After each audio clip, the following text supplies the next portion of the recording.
সব থেকে কঠিন যে রাস্তাটা ওটা হচ্ছে এই যে ঠিক পাহাড়ের পাশ দিয়া ছোট ছোট মানে পা ফালানো যাবে এরকম একটা রাস্তা। আর এই জায়গায় একটা বাঁশ দেওয়া আছে, আল্লাহ পাক জানি না কে দিছে। আর আমার মনে হচ্ছে না বাসটা আগে রে। হ্যাঁ এ দেখছো সিঁড়ির মতো দেখতাম হয়ে গেছে। শীতল ফলো কর, সিঁড়ির মতন তুই নিচে তাকাবি না।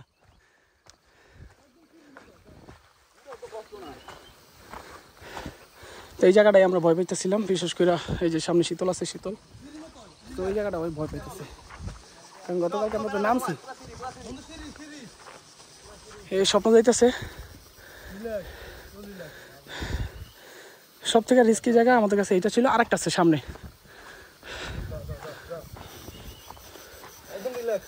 বামে কাইতে হয়, বামে হাত দিয়ে আস্তে করে উঠে থাকা।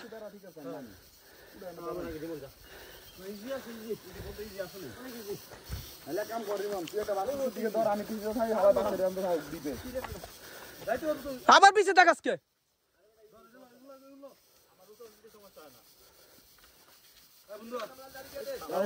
লাড়ি তো লাড়ি লাড়ি লাগবো না, বামাতে বর দিয়ে কাইতে উঠতে থাক। দে বিসমিল্লাহ।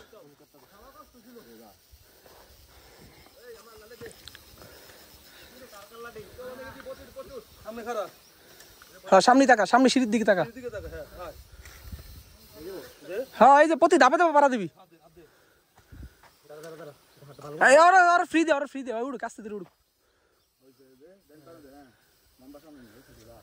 তুই এই যে জানে পাড়া রাখছস, লাঠিটা রাখছস, এই যে তোর কালকে পা রাখছে, এত লাভ দিব।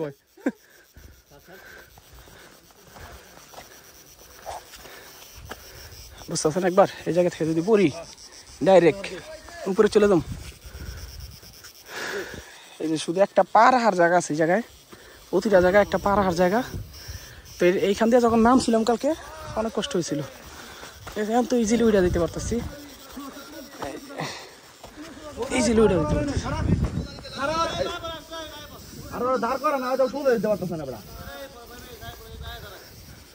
কি হলো?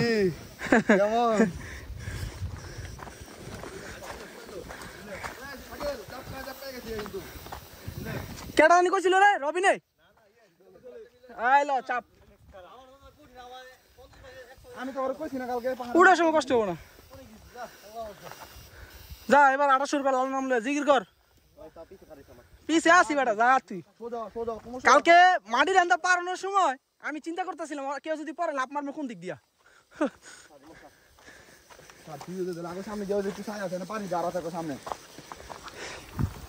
আলহামদুলিল্লাহ আমরা প্রথম যে জায়গাটা ওটা পার করছি। এখন সামনে আর একটা মাটির রাস্তা আছে, রাস্তাটা ভেঙে গেছে আর কি, সামনে গেলেই দেখতে পাবেন।